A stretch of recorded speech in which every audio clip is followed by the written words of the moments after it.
everyone, welcome back to Xylem Learning. Arunima Miss ആണ്. So already 6th സ്റ്റാൻഡേർഡിലെ മക്കളൊക്കെ ഇപ്പോൾ ഒരു വലിയൊരു കൺഫ്യൂഷനിലായിരിക്കും. ഞങ്ങളിപ്പോൾ മാറി ടെക്സ്റ്റ് ബുക്ക് ആണോ അല്ലെങ്കിൽ ഓൾ ടെക്സ്റ്റ് ബുക്ക് ആണോ ഫോളോ ചെയ്യേണ്ടതെന്നുള്ളത്. ഇപ്പോഴും പല സ്കൂളുകളിലും ടെക്സ്റ്റ് ബുക്ക് അവൈലബിൾ ആയിട്ടില്ല. എങ്കിലും അവൈലബിൾ ആയിട്ടുള്ള ആളുകൾ നിങ്ങളത് കൃത്യമായിട്ട് ഫോളോ ചെയ്യാൻ തുടങ്ങിയോ, നിങ്ങൾക്ക് ഇനി ഏത് ചാപ്റ്റർ ആണ് വേണ്ടത് എന്നൊക്കെ ഒന്ന് കമൻറ്റ് ചെയ്യുക. So for the time being നമുക്കിപ്പോൾ ഓൾറെഡി പഠിച്ചുകൊണ്ടിരിക്കുന്ന നമ്മുടെ കെമിസ്ട്രി ചാപ്റ്റർ ആയിട്ടുള്ള സോഡിങ് മെറ്റീരിയൽസ് ഇൻ ദ ഗ്രൂപ്പ് എന്നുള്ള പാഠഭാഗത്തിലെ വളരെ ഇമ്പോർട്ടൻ്റ് ആയിട്ടുള്ള ഒരു കോൺസെപ്റ്റ് നമുക്ക് നോക്കാനുണ്ട്. നമ്മൾ പല ക്രൈറ്റീരിയ യൂസ് ചെയ്തിട്ടാണ് മെറ്റീരിയൽസിനെയൊക്കെ ക്ലാസിഫൈ ചെയ്തിരിക്കുന്നത്. അതിൽ തന്നെ വളരെ ഇമ്പോർട്ടൻ്റ് ആയിട്ടുള്ള ഒരു ഏരിയ ആണ് സോലുബിലിറ്റിയെ ബേസ് ചെയ്തിട്ടുള്ള ക്ലാസിഫിക്കേഷൻ. എന്താണ് ഈ സോലുബിലിറ്റി എന്ന് പറഞ്ഞു കഴിഞ്ഞാൽ, some of the materials are soluble in water. For example, sugar, salt. But at the same time, some materials are not soluble in water. Example, chalk powder. നിങ്ങൾ usually കേട്ടിട്ടുണ്ടാവും, നമ്മുടെ food പ്രൊഡക്ട്സിലൊക്കെ വല്ലാതെ മായം ചേർക്കുന്ന ഒരു കാര്യം, ഫുഡ് അഡൾട്രേഷൻ എന്നാണ് ഇതിനെ പറയുക. സോ യൂഷ്വലി നമ്മുടെ കയ്യിലുള്ള ഒരു ഷുഗറിൻ്റെ അകത്ത് ഇവർ ഫുഡ് അഡൾട്രേഷൻ്റെ ഭാഗമായിട്ട് ചിലപ്പോൾ ചോക്ക് പൊടിയൊക്കെ ചേർക്കാൻ സാധ്യതയുണ്ട്. എന്തിനാണ് അവർ ഫുഡ് അഡൾട്രേഷൻ ചെയ്യുന്നത്? ടു ഗെറ്റ് മോർ മണി അല്ലേ? അപ്പോൾ ഇങ്ങനെ പൈസ ഉണ്ടാക്കാൻ വേണ്ടിയിട്ട് ഇവർ എന്ത് ചെയ്യും? ഷുഗറിന് പകരം ചോക്ക് പൊടിയൊക്കെ ആഡ് ചെയ്യും. അപ്പോൾ നമ്മുടെ കയ്യിൽ കിട്ടിയിരിക്കുന്ന ഷുഗർ ക്വാളിറ്റി ഉള്ളതാണോ അല്ലയോ എന്ന് ചെക്ക് ചെയ്യാൻ നമ്മൾ എന്താ യൂഷ്വലി ചെയ്യാറെന്ന് അറിയാമോ നിങ്ങൾക്ക്? നമ്മൾ ഈ ഷുഗർ സൊല്യൂഷനെ വാട്ടറിൽ ഡിസോൾവ് ചെയ്യിക്കും. ഷുഗർ വാട്ടറിൽ ഡിസോൾവ് ചെയ്ത് ഷുഗർ സൊല്യൂഷനായി മാറുമ്പോൾ നിങ്ങൾക്കൊരു കാര്യം അറിയാം, അവിടെ ഒരു ഷുഗറിൻ്റെയും പാർട്ടിക്കിളിൻ്റെയും നമുക്ക് കാണാൻ പറ്റില്ല, കംപ്ലീറ്റ്ലി ഡിസോൾവ് ആയിട്ട് മാറാറുണ്ട്.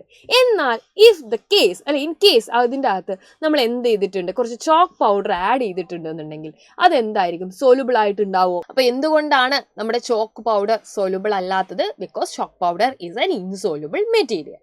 നമ്മൾ സോളിഡ് ആയിട്ടുള്ള ഇൻസോലുബിൾ മെറ്റീരിയൽസിനെ കുറിച്ചാണ് ഇപ്പോൾ ഡിസ്കസ് ചെയ്തത്. നമ്മൾ അടുത്തതായിട്ട് വരുന്നത് ഇൻസോലുബിൾ ആയിട്ടുള്ള ലിക്വിഡ്സിൻ്റെ കാറ്റഗറിയിലേക്കാണ്. നിങ്ങൾ കുറേ ആളുകൾക്കെങ്കിലും ലിക്വിഡ്സ് എല്ലാവരും സോലുബിൾ ആണെന്നുള്ള ഒരു തോട്ട് ഉണ്ടാവാറുണ്ട്. But all liquids are not at all soluble. അതിനൊരു എക്സാമ്പിളാണ് ഓയിൽ. നിങ്ങൾ വെള്ളത്തിൻ്റെ അകത്ത് അല്ലേ കുറച്ച് എണ്ണ ആയി കഴിഞ്ഞാലുള്ള അവസ്ഥ കണ്ടിട്ടുണ്ടല്ലോ.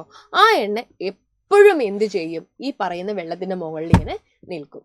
ഈ ഒരു കാരണം കൊണ്ട് തന്നെയാണ് if the burning is happen due to oil, അതായത് ഒരു തീപിടുത്തം ഉണ്ടാവുകയാണ്, തീപിടുത്തം ഉണ്ടായിരിക്കുന്നത് ഓയിൽസ് കൊണ്ടാണെന്ന് നിങ്ങൾ വിചാരിക്കുക. ആ ഒരു കേസിൽ നമുക്ക് ഒരിക്കലും എന്ത് യൂസ് ചെയ്യാൻ വേണ്ടി പറ്റില്ല? വെള്ളം അതായത് തീപിടുത്തം ഒഴിവാക്കാൻ വേണ്ടിയിട്ട് നമുക്ക് ഉപയോഗിക്കാൻ വേണ്ടി പറ്റില്ല. കാരണം എന്താ? ഈ പറയുന്ന വെള്ളത്തിൻ്റെ മുകളിലായിരിക്കും ഓയിൽ ഉണ്ടാവുക. അപ്പോൾ ഓയിൽ അവിടെ നിന്ന് സീരിയസ്ലി കത്താൻ തുടങ്ങും. അപ്പോൾ നമ്മൾ അത് ഉപയോഗിക്കുന്നതുകൊണ്ട് പ്രത്യേകിച്ച് ഒരു കാര്യവുമില്ല. അപ്പോൾ ഇൻസോല്യൂബിൾ ആയിട്ടുള്ള ലിക്വിഡ്സും ഉണ്ട്, ഓയിൽ അതിനൊരു എക്സാമ്പിളും ആണെന്നുള്ള കാര്യം നിങ്ങൾ ഡെഫിനറ്റ്ലി ഓർത്ത് വെക്കുക. അപ്പോൾ ചിലപ്പോൾ ഒരു ക്വസ്റ്റ്യൻ നിങ്ങൾക്ക് പ്രതീക്ഷിക്കാം, എന്തുകൊണ്ടാണ് നമ്മൾ ഓയിൽ കൊണ്ടുണ്ടായിട്ടുള്ള തീപിടുത്തത്തിൽ വാട്ടർ യൂസ് ചെയ്യാത്തത് എന്നുള്ളത്. കുറച്ച് ആപ്ലിക്കേഷൻ ലെവലിൽ നിങ്ങൾക്ക് വേണമെങ്കിൽ ചോദിക്കാം അല്ലേ. So why we are not using water in oil burnings? എന്തുകൊണ്ട് യൂസ് ചെയ്യുന്നില്ല എന്ന് ചോദിച്ചു കഴിഞ്ഞാൽ എൻ്റെ ആൻസർ എന്താണ്?